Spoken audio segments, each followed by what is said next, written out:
Hey, what's up guys? In this video, I'm going to show you how I created this character using just one reference image. Now, something I like to mention is that this is my first project for 2024, and I was able to finish this character in the first week of this year as well. I will make sure to drop a proper character tutorial series very soon. What I would love to do is have 3 different levels for the same tutorial. So I would have one character series for absolute beginners that are just starting out in Blender. I would have one for intermediate people that already have done some work in Blender, but they want to get into character stuff, but they know their way around the software. And then one for the Blender users that are already proficient in the software and want to get more out of their characters. Maybe you're already making characters and you want to get more out of it. Yeah, I'm basically thinking about the best way to set it up, but it will come along as well. Also, another little side note, I'm almost sitting at 100 subscribers, so thank you guys for that.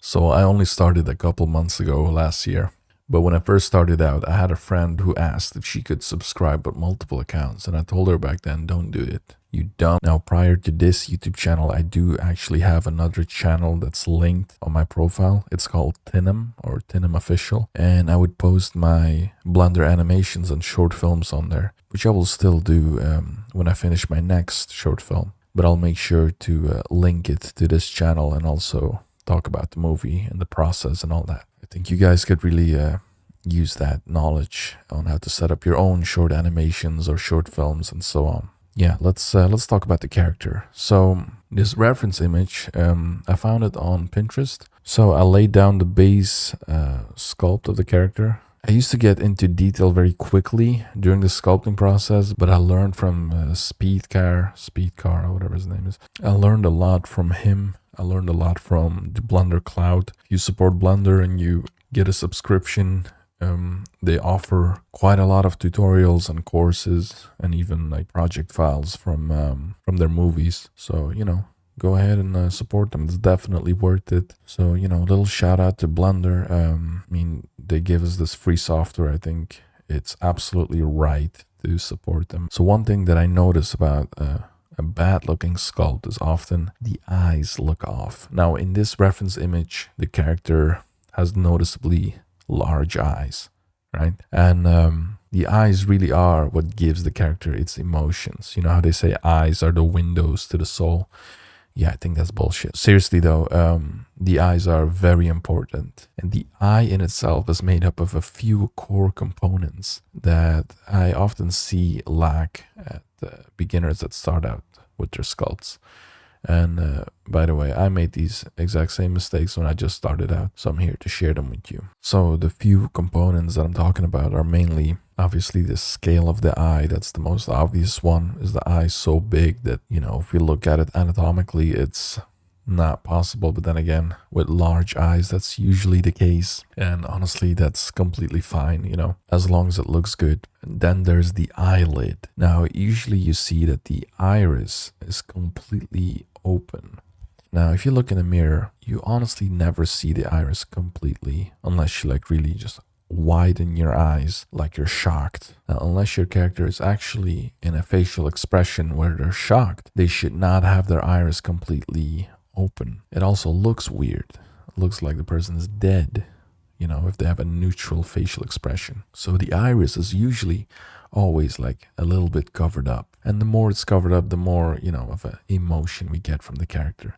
Now, in this case, the girl is looking angry, so half of her iris is covered up by her upper eyelid. Then there's the eyelash, the third component, I would say. Also very important because without eyelashes, especially the upper eyelashes, the character's eyes look naked, especially for a female character. Because if you look at pop culture, you usually see female characters with large eyelashes.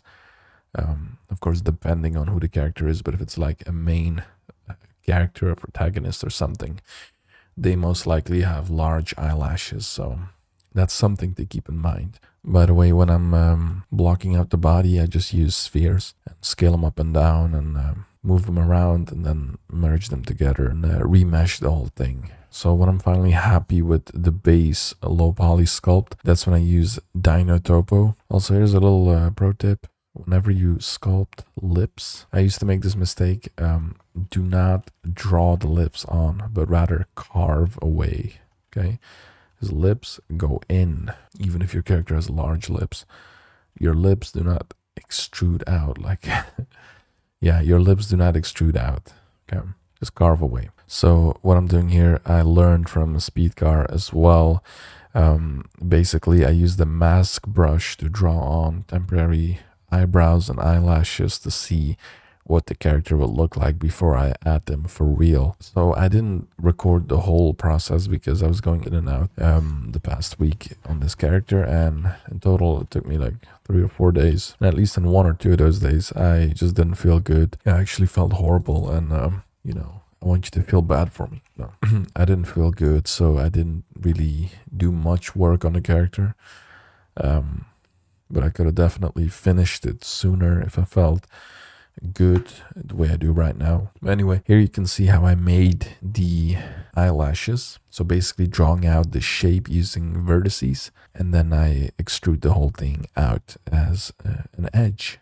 You know, then put a solidify modifier, subdivision. That's really the formula to create a nice looking hair curve, or eyelash curve in this case. Yeah, here you can see me going over the hair, doing like the first pass on the bangs basically. Now later I found out the bangs didn't look right. I couldn't see this because I looked at the character for far too long. But luckily my girlfriend, she was able to see this because she hadn't seen the character yet. So she told me something's wrong with the hair, and she gave me proper feedback on how to fix it. So I looked up some reference pictures and found an image, you know, proper reference of how a bang should look like. And I redid the bangs in the end. But generally the hair flow on the rest of the head was kept the same. I drew them out with curves that were basically cards, and then convert them to mesh, add a solidify, add a subdivision, and there you go, you got your hair card. So here is the final project. And now you might see quite a few things going on. Let me explain quickly. Basically what we have is the character itself. I threw the character in ZBrush and used Zero Mesher to give me this topology, but feel free to use whatever tool you have at your disposal. Use the multi-res to get all the details back in. And even like in the multi-res, I went back into the sculpt mode and touched up like the nose, the lips, made a few things more sharp. Now the eyebrows right now look a little bit horrible, you might say, but this is what I'm talking about using hair cards.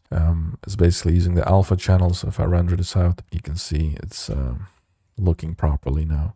And yeah, that's the character itself. So for the flowers, I just modeled one flower. Very simple, you know, I can show you the secrets here. It's just a couple of planes, then extruded them outwards, gave them some shapes on each side, and then in the main, like the stem of the flower that goes through and becomes that middle piece as well.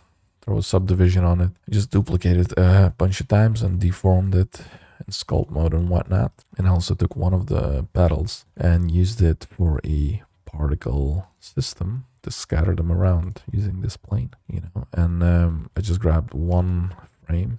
If I just solo this for you. There you go, as the final shot. So a very fun project, honestly. Didn't take me much time, honestly. So, you know, like I said, 3-4 days. I'm gonna do a couple more of these before I get onto my next pillar project. And I still have to do a video on previous pillar project that I finished. What I mean by pillar projects, there's a 3D YouTuber called JHell who made a video on these. But it's basically like your main projects that you want to showcase. And then in between those pillar projects, you have smaller projects. So in this case, this would be like one of my smaller projects. And a pillar project would be something like this. Now, this is a character called Lumi that I've worked on last year. I will do a video breakdown of this character as well, because I just finished her right before the turn of the year. Yeah, it was very complex, learned a lot of stuff, worked with tons of different software like Prism UV, ZBrush for the first time, like properly use ZBrush for this character, a couple new software that I wasn't familiar with before. But yeah, this was more so, like I said, an overview video on this character. I will do proper character series, like I said in the beginning. So make sure you stay tuned, subscribe if you haven't already, hit the bell notification icon, you know, all that cliche stuff that you hear from every YouTuber. I recently started up a Discord art server. So if you want to join that, link in the description. I upload every week in the weekend. So that's Saturday or Sunday. And yeah, I'll see you back on this channel next time. See you then.